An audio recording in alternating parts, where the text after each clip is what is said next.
Assalamualaikum warahmatullahi wabarakatuh. Perkenalkan, nama saya Lara Trusginda, BP 181054-2005. Saya dari jurusan Ilmu Ekonomi, Universitas Andalas, Kampus 2 Payakumbuh. Di video kali ini, saya akan menjelaskan materi mengenai kesejahteraan, di mana materi ini akan kita bahas untuk menyelidiki beberapa teknik yang mungkin dapat kita gunakan untuk menginformasikan ide-ide yang berkaitan dengan distribusi kesejahteraan. Nah, gagasan utamanya adalah tentang fungsi kesejahteraan yang menyediakan cara-cara untuk menambah utilitas konsumen yang berbeda. Lebih umumnya, fungsi kesejahteraan menyediakan cara untuk menentukan peringkat distribusi yang berbeda utilitasnya di antara masing-masing konsumen tersebut. Yang pertama yaitu preferensi agregat. Di sini kita akan menggunakan simbol X untuk alokasi tertentu. Kemudian dua alokasi yaitu X dan Y, yang mana masing-masing individu akan lebih suka X daripada Y atau sebaliknya. Maksudnya di sini nanti kita akan melihat masing-masing individu itu akan lebih suka yang mana, apakah mereka akan lebih suka X daripada Y atau sebaliknya mereka akan lebih suka Y daripada X. Kita akan lakukan secara agregat. Nah, di mana tadi X dan Y kita satukan menjadi satu preferensi sosial. Contohnya, dalam pengambilan keputusan berdasarkan suara mayoritas, jika banyak yang suka X dan Y yang sebagai minoritas atau yang sedikit disukai, maka di sini kita sepakat bahwa X akan lebih disukai daripada Y. Di dalam metode tersebut terdapat masalah atau kurang cocok untuk digunakan. Contohnya kita lihat dalam kasus yang sudah tertulis, yaitu dalam preferensi pemungutan suara. Di dalam person A, yaitu pemungutan suaranya X, Y, dan Z. Di person B, Y, Z, dan X. Sedangkan di person C, Z, X, Y. Nah, di sini kita bisa melihat perbedaan dari masing-masing person yang mempunyai mayoritas atau yang lebih sukanya berbeda-beda di masing person tersebut. Nah, kita perhatikan bahwa mayoritas orang lebih suka X daripada Y, dan mayoritas juga lebih suka Y daripada Z, dan mayoritas lebih suka Z daripada Y. Jadi, dengan demikian, agregat individu preferensi oleh suara mayoritas ini tidak akan berhasil. Kenapa? Secara umum dan karena ia tidak transitif, maka ia tidak ada alternatif terbaik. Maksudnya di sini kita melihat masing-masing memiliki mayoritas tersendiri di masing-masing person tersebut, sehingga kita tidak bisa menentukan yang mana yang terbaik di pilihan atau pemungutan suara tersebut. Bagaimana cara agar bisa menentukan mana pilihan yang terbaik dari pemungutan suara antara X, Y, dan Z? Nah, di sini kita akan membuat suatu bentuk yang mana hanya ada X dan Y, dan nantinya Z itu yang akan diperhitungkan. Maksudnya di sini kita buat pilihan antara X dan Y, dan pilihan tersebut akan ditentukan tergantung pada nilai dari Z. Dalam kasus ini, masalah pemungutan suara, mayoritas, dan pangkat urutan adalah hasil mereka yang dapat dimanipulasi oleh pihak tertentu. Di dalam kasus ini, di mana untuk masalah pemungutan atau suara yang mayoritas itu, mereka bisa dimanipulasi oleh pihak tertentu atau agen tertentu. Yang pertama ada voting mayoritas dapat dimanipulasi dengan mengubah urutan untuk hasil yang diinginkan. Cara yang kedua yaitu voting peringkat urutan itu dapat dimanipulasi oleh pihak tertentu dengan cara mengubah peringkat akhir dari yang alternatif relevan. Yang kedua yaitu fungsi kesejahteraan sosial. Dari preferensi masing-masing individu dapat dibangun fungsi utilitas atau UI (X) yang merangkum nilai individu. Orang yang lebih suka X dari Y, maka ditulis UI (X) besar dari UI (Y). Satu cara mendapatkan preferensi sosial dari preferensi individu adalah dengan menambahkan utilitas sosial, yang artinya alokasi X lebih disukai secara sosial daripada alokasi Y. Apabila sigma I sama dengan 1 N, UI X lebih besar dari sigma I sama dengan 1 N, UI Y, di mana nilai N itu adalah jumlah individu dalam masyarakat, dan untuk fungsi aggregation adalah peningkatan utilitas masing-masing individu. Kita akan seperti itu yakin bahwa jika semua orang lebih suka X dari Y, maka preferensi sosialnya akan lebih suka ke X daripada Y. Maksudnya di sini, preferensi sosial itu akan mengikuti preferensi dari masing-masing pribadi atau individu yang lebih banyak atau yang mayoritas. Seperti ketika yang mayoritas lebih suka X, maka preferensi sosial tersebut juga akan lebih suka ke X daripada Y. Fungsi kesejahteraan sosial hanyalah beberapa fungsi dari fungsi utilitas individual.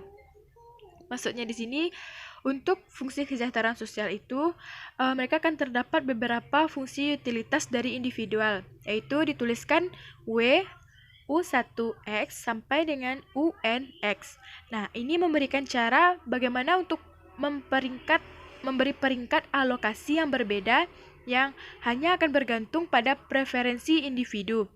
Dan ini juga merupakan peningkatan fungsi utilitas dari masing-masing individu. Jumlah fungsi utilitas individu yaitu W U1 sampai dengan UN sama dengan sigma I sama dengan 1N UI. Nah, fungsi ini kadang juga disebut sebagai classical utilitarian atau Benthamic fungsi kesejahteraan. Formula untuk fungsi kesejahteraan jumlah utilitas yaitu W dalam kurung U1 sampai dengan UN sama dengan sigma I sama dengan 1 N AI dan kali UI. And just information, Jeremy Bentham itu lahir 1748 dan wafat pada 1832. Ia adalah seorang pendiri sekolah utilitarian moral philosophy, yaitu sebuah sekolah yang mana ia menganggap kebaikan tertinggi sebagai kebahagiaan terbesar bagi jumlah terbesar. Fungsi kesejahteraan lain yang juga menarik adalah fungsi minimax or Rawlsian.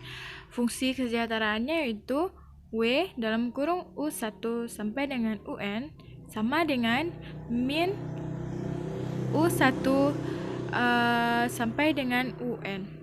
Di fungsi kesejahteraan ini, ia mengatakan bahwa kesejahteraan sosial dari suatu alokasi itu tergantung hanya pada kesejahteraan agen terburuk, yaitu orang yang memiliki utilitas atau orang yang dengan utilitas yang minimal.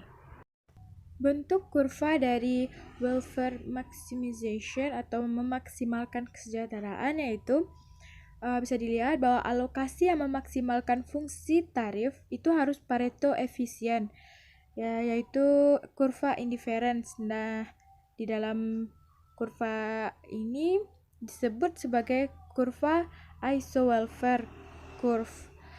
Dan karena mereka menggambarkan distribusi utilitas yang memiliki kesejahteraan yang konstan. Di dalam kurva ini juga menunjukkan bahwasanya welfare maksimum itu semakin ke atas itu semakin baik, yang bisa dilihat bahwa ia akan bersinggungan atau bersentuhan dengan utility possibilities set, dan semakin ke atas itu mereka semakin maksimum atau yang semakin baik.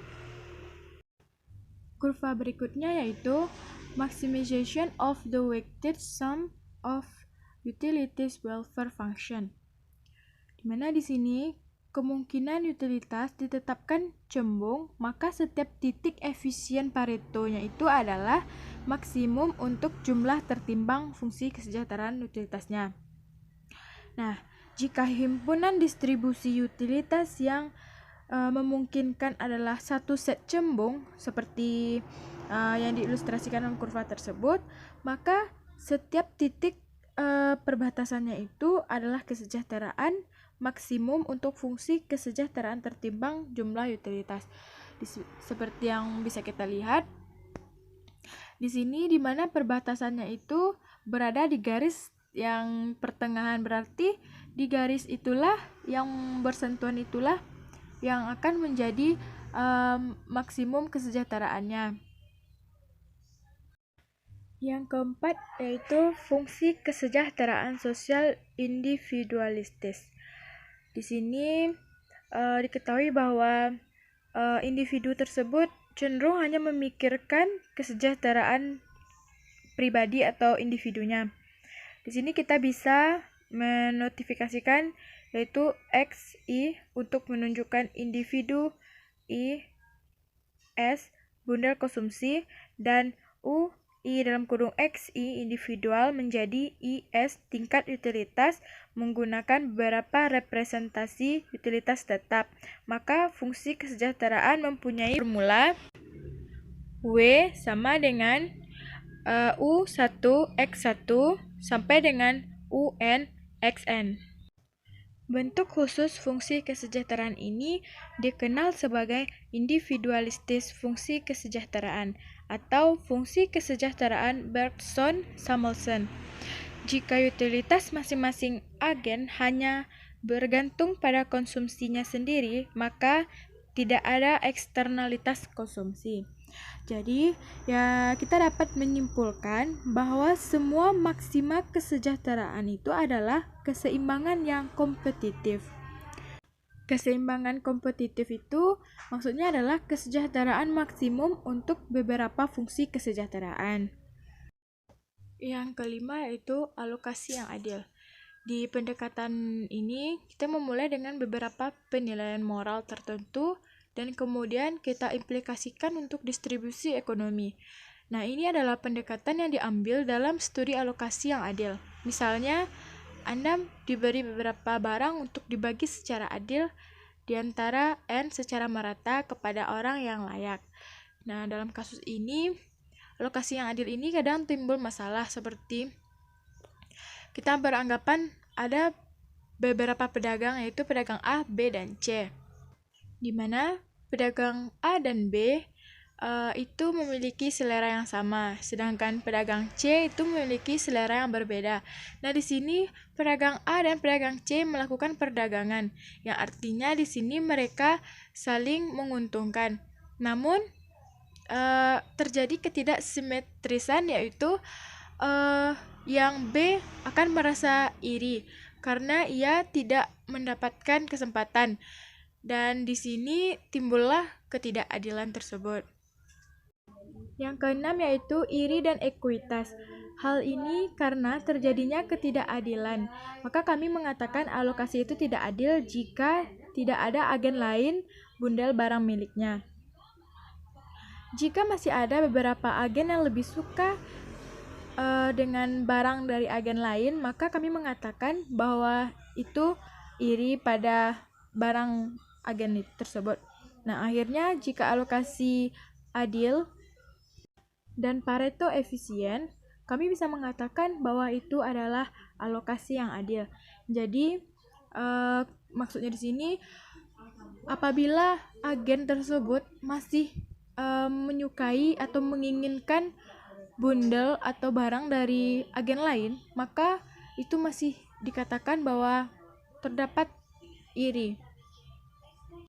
Nah, bentuk kurva dari iri dan ekuitas ini untuk menentukan apakah ada alokasi yang adil atau tidak, lihat saja alokasi yang dihasilkan. Jika dia agen bertukar bundel, jika alokasi yang ditukar ini terletak di bawah kurva ketidakpedulian masing-masing agen akan melalui alokasi asli, maka alokasi asli adalah alokasi adil. Jika tidak hanya adil, tetapi juga efisien. Alokasi yang adil tersebut adalah dalam konteks Edward, setiap orang lebih suka alokasi yang adil daripada alokasi yang ditukar. Alokasi yang adil, dengan demikian mekanisme pasar akan melestarikan jenis tertentu. Ekuitas, jika alokasi asli dibagi sama rata, alokasi akhir harus adil.